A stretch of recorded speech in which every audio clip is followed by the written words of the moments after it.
మీ business ఏదైనా మీ ఊర్లో promotion చేయాలంటే అది సుమన్ టీవీతోనే సాధ్యం. ఇప్పుడే సంప్రదించండి.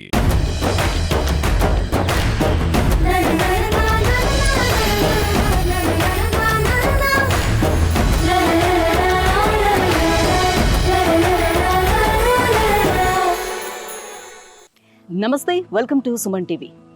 ప్రజల మనిషే నాయకుడైతే ఆ ప్రాంతం బాగుపడుతుంది. ప్రజల కోసమే జీవించేవాడు నాయకుడైతే ఆ ప్రాంత ప్రజల జీవితం బాగుపడుతుంది.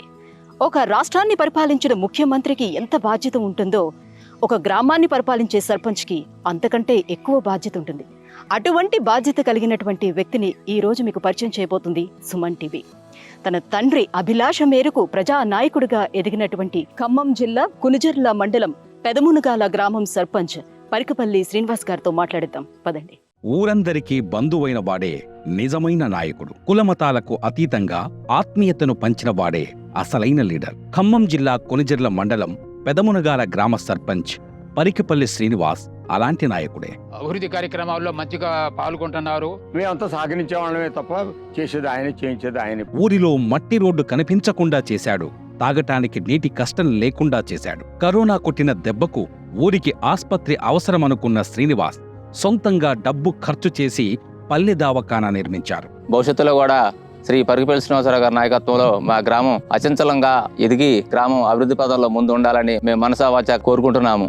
పల్లెకు పచ్చదనమే ఆభరణమని నమ్మే వ్యక్తి ప్రతి వ్యక్తి చేత మొక్కలు నాటిస్తున్నాడు. వీలైన వరకు ఆయన శక్తి కొలది సొంత డబ్బులు కూడా పెట్టుకొని గ్రామ సేవ కోసం పూనుకున్నాడు, చేస్తూనే ఉన్నాడు. పాఠశాల అభివృద్ధికి అందులో అభ్యంతరం అయితే లేదు. కేవలం ప్రజాసేవ కోసమే తండ్రి నుంచి వచ్చిన రాజకీయ వారసత్వాన్ని ముందుకు తీసుకెళ్తున్న పరికపల్లి శ్రీనివాస్ను సుమన్ టీవీ పలకరించింది.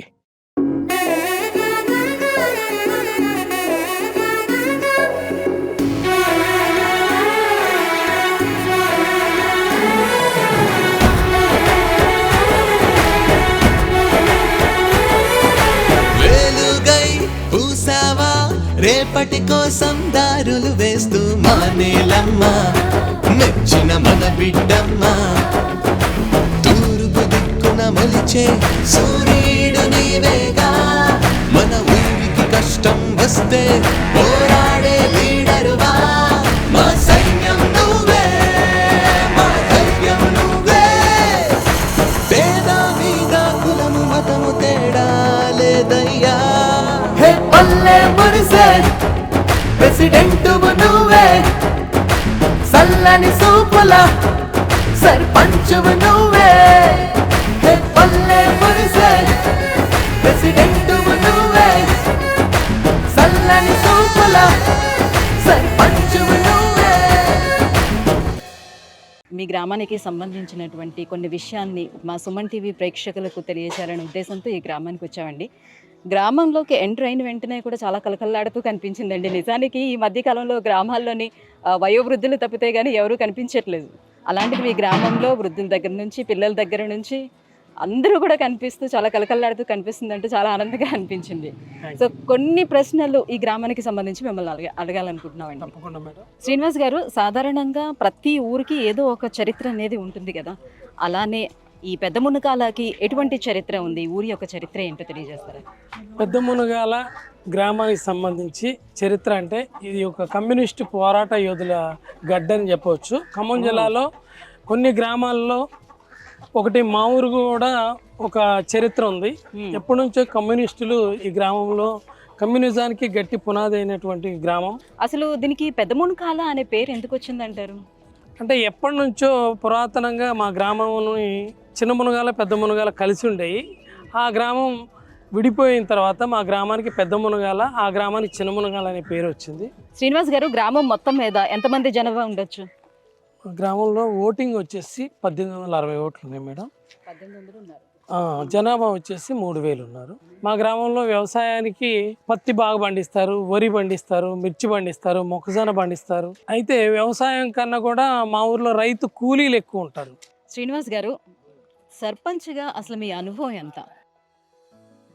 అంటే నేను ఈ 5 సంవత్సరాలు, అంతకుముందు ఒక 3 సంవత్సరాలు నేను ప్రజల్లోనే ఉన్నా మేడం. రాజకీయంగా మా నాన్నగారికి 2014లో కమ్యూనిస్ట్ పార్టీ నుంచి టికెట్ ఇచ్చారు. అప్పుడు ఆ పరిస్థితుల్లో నాన్నగారు ఓడిపోవడం జరిగింది.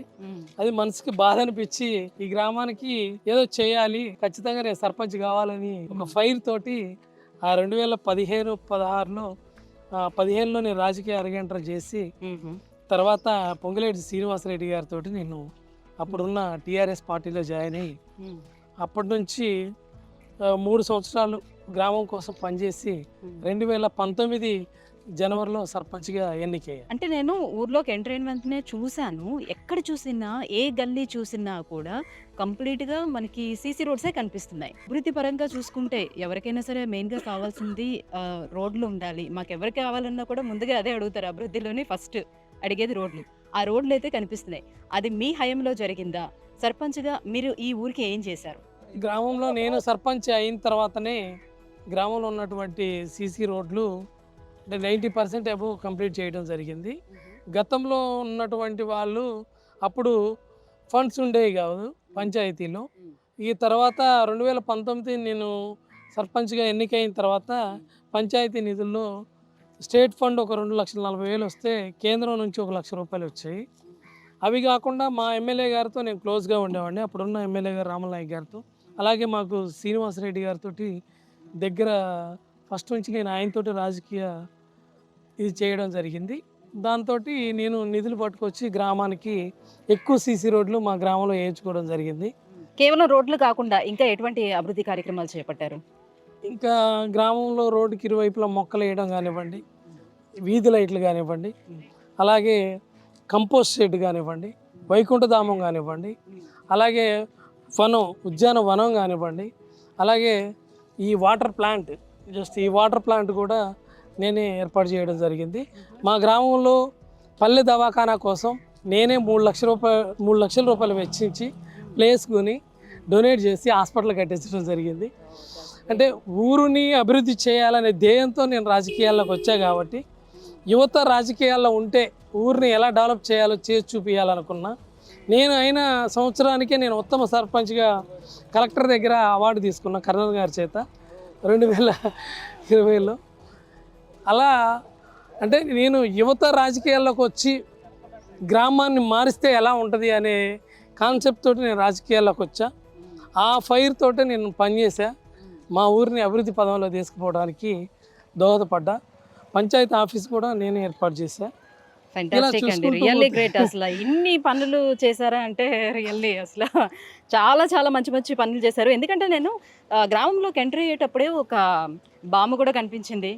ఆవిడ ఎవరి కోసం వచ్చారంటే ఇలా సర్పంచ్ శ్రీనివాస్ గారి కోసం వచ్చామని అనగానే శ్రీనివాస్ గారు అసలు నేనేం అడగకుండానే ఆమె చెప్పేస్తా ఉన్నారనమాట. ఆయన మా సర్పంచ్ ఎంత మంచోళ్ళనంటే మా గ్రామం ఇంత అభివృద్ధిలో ఉండడానికి ఆయనే కారణం అని. అయితే నేను రాజకీయాల్లోకి వచ్చేటప్పుడే సోషల్ సర్వీస్ మైండ్ మేడం. అంటే నేను ప్రజలకి ఎవరికి ఫీవర్ వచ్చినా, ఎవరికి హెల్త్ బాగాలేకపోయినా, గ్రామంలో ఎవరైనా చనిపోయినా, ఏదైనా శుభకార్యమైనా ప్రతిదానికి హాజరై నాకున్న దాంట్లో వాళ్ళకి సాయం చేస్తూ ప్రజల్ని మమేకం అయిపోయి వాళ్ళకి కష్ట సుఖాల్లో తోడుగా ఉంటే ఒక నాయకుడు అవుతాడని చెప్పి ప్రజలే నాకు ఇంత మంచి గౌరవాన్ని ఇచ్చారు.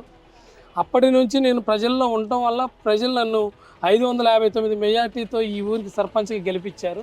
ఇది మొత్తం కూడా ప్రజల అభిమానంతో ప్రజలు ఇచ్చినటువంటి గిఫ్ట్.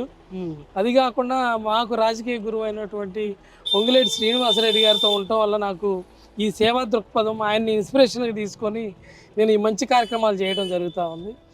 ప్రజలకి ఇంకా బాగా సేవ చేయాలనే తపన నాకు ఉంది. అది కూడా ఇంకా ప్రజలకి ఇంకా చేయాల్సింది చాలా ఉంది. ఇప్పుడు చేసింది కొంచెమే, దాన్ని కూడా త్వరలో పూర్తి చేస్తా అని చెప్పి తెలియజేస్తాం. అయితే ప్రభుత్వం నుంచి ఎటువంటి పథకాలు మీకు ఇప్పుడు అందుతున్నాయి? అవి మీ ప్రజలకి సరిగ్గా అందుతున్నాయా లేదా? అవి ఉపయోగకరంగా ఉంటున్నాయా లేదా? అంటే మేము సర్పంచ్గా ఉన్న ప్రతి ఒక 2-3 సంవత్సరాల కాలం మాకు పంచాయతీ అకౌంట్లో కేంద్ర ప్రభుత్వం నిధులు కానివ్వండి, రాష్ట్ర ప్రభుత్వం నిధులు కానివ్వండి కంటిన్యూషన్గా పడ్డాయి. కానీ ఇప్పుడు 2 సంవత్సరాల నుంచి ఏదైతే స్టేట్ గవర్నమెంట్ ఆ బీఆర్ఎస్ మాజీ ముఖ్యమంత్రి వర్యులు కేసీఆర్ గారు 2 సంవత్సరాల కాలం మాకు నిధులు ఆపడంతో గ్రామాల అభివృద్ధి కుంటుపడిపోయిందని చెప్పాలి. అంటే నాలాంటి సర్పంచులు అటో ఇటో చేసి గ్రామాన్ని నడిపించుకుంటూ వచ్చాం. కానీ ఇప్పుడు ఉన్నటువంటి 5 సంవత్సరాల కాలం సర్పంచులు చేసినటువంటి వాళ్ళు ప్రతి ఒక్కళ్ళు కూడా ఆర్థికంగా చాలా ఇబ్బందులు పడ్డారు. ఎందుకంటే ప్రతి 3 సంవత్సరాల వరకు ఫండ్ వచ్చింది వస్తుందనే ఆశతోటి ఈ ప్రతి గ్రామంలో ఈ యొక్క అభివృద్ధి కార్యక్రమాలు చేపట్టారు. కానీ ఆ ఫండ్ రాకపోవటం వల్ల వాళ్ళ సొంత డబ్బులు ఈ గ్రామానికి సంబంధించి నేను ఇంకా 22 లక్షల రూపాయలు పంచాయతీ నుంచి తీసుకోవాల్సి ఉంది. కరోనా టైంలో నేను నా సొంత డబ్బులు వెచ్చించి ఒక సెంటర్ని ఏర్పాటు చేసి ఆ బెడ్స్ తెప్పించి కరోనా పేషెంట్లు మొత్తాన్ని అక్కడ ఉంచేసి ఐసోలేషన్ సెంటర్ ఏర్పాటు చేసి వాళ్ళకి కావాల్సిన మందులు ఫుడ్ అన్నీ నా సొంత ఖర్చులతోటి ఏర్పాటు చేసి నేను ఏర్పాటు చేసిన 20 రోజులు నెల తర్వాత ప్రభుత్వం కూడా ప్రతి గ్రామంలో ఐసోలేషన్ సెంటర్ ఏర్పాటు చేసింది. నా సొంత డబ్బులతోటే నేను కొంత ప్రజలకు సేవ చేయాలనే తపంతో ఆ రోజు ఆ కార్యక్రమాలు చేపట్టా.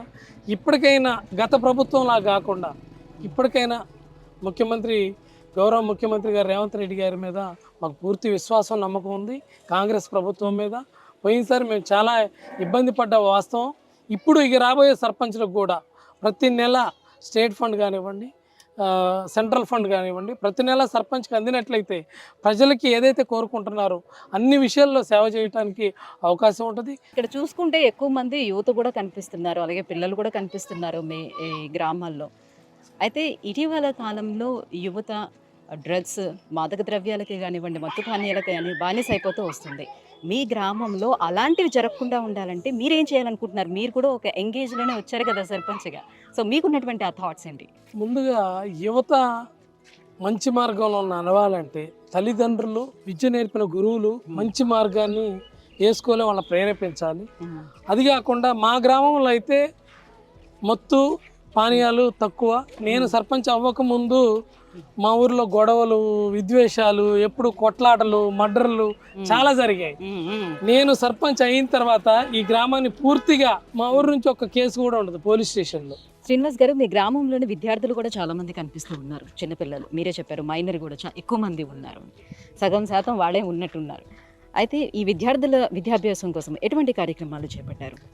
మా దగ్గర ప్రైవేట్ స్కూల్కి వెళ్ళేవాళ్ళు తక్కువ, ఎక్కువ గవర్నమెంట్ స్కూల్కే వెళ్ళేలా మేమందరం ప్రోత్సహిస్తూ ఉంటాం, ప్రజల్లో తీసుకొస్తూ ఉన్నాం. అందరికి కూడా గవర్నమెంట్ స్కూల్లో మంచి విద్య చెప్తా ఉన్నారు. ఈరోజు టీచర్స్ కూడా ఇంగ్లీష్ మీడియం కానివ్వండి, ప్రతి ఒక్క సబ్జెక్టులో బాగా ప్రైవేట్ స్కూల్ని మించి ప్రభుత్వ స్కూల్లో చెప్తా ఉన్నారు. కాబట్టి మేము గ్రామంలో ఉన్న ఎక్కువ మంది పిల్లలు ప్రభుత్వ స్కూల్కే వెళ్తూ ఉంటారు మా గ్రామంలో.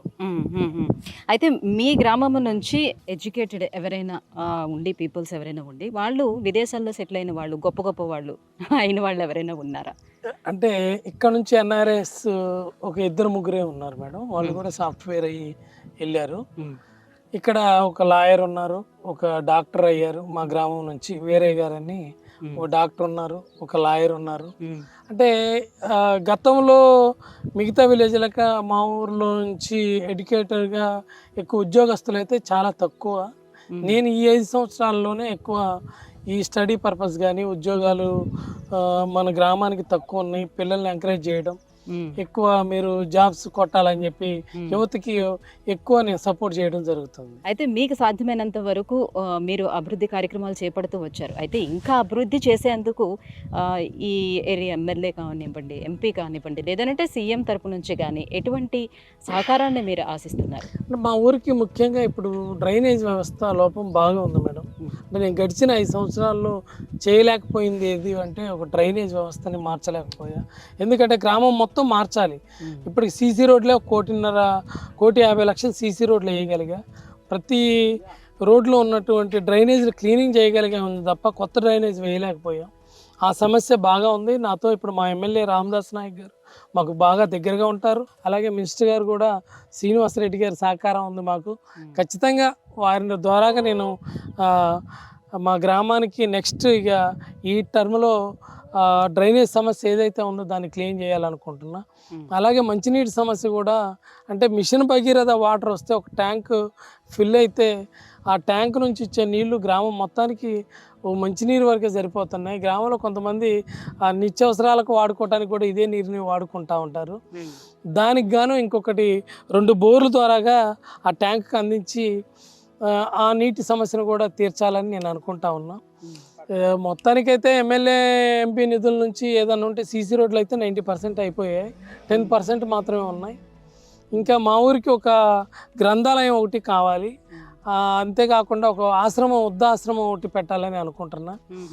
మా ఊరికి సంబంధించి ఎక్కువ సోషల్ సర్వీస్లో నేను ఎక్కువ పార్టిసిపేట్ చేస్తూ ఉంటా. అంటే నిత్యం పేదవాళ్ళకి ఏం చేయాలి అనే తపంతో పనిచేస్తూ ఉంటా.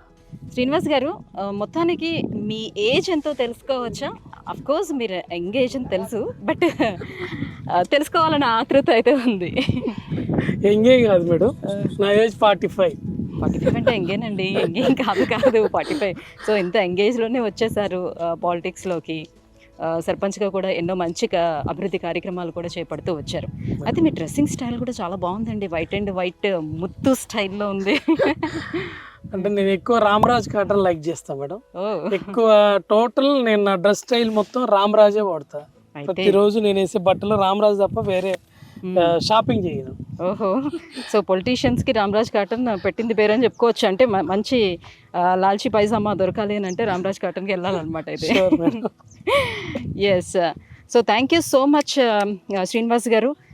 సో మీ గ్రామ అభివృద్ధికి సంబంధించి ఎన్నో విషయాల్ని మాతో షేర్ చేసుకున్నారు. మీరు ఏం చేయదలుచుకుంటున్నారు, అలాగే గవర్నమెంట్ నుంచి ఇంకా ఎలాంటి అభివృద్ధి కార్యక్రమాలు మీ గ్రామానికి కావాలి అని ఎక్స్పెక్ట్ చేస్తున్నారు, ఈ విషయాలన్నీ కూడా సుమన్ టీవీ తరపు నుంచి మీరు ప్రజలందరికీ చెప్పదలుచుకున్నంతా చెప్పారు. Thank you so much.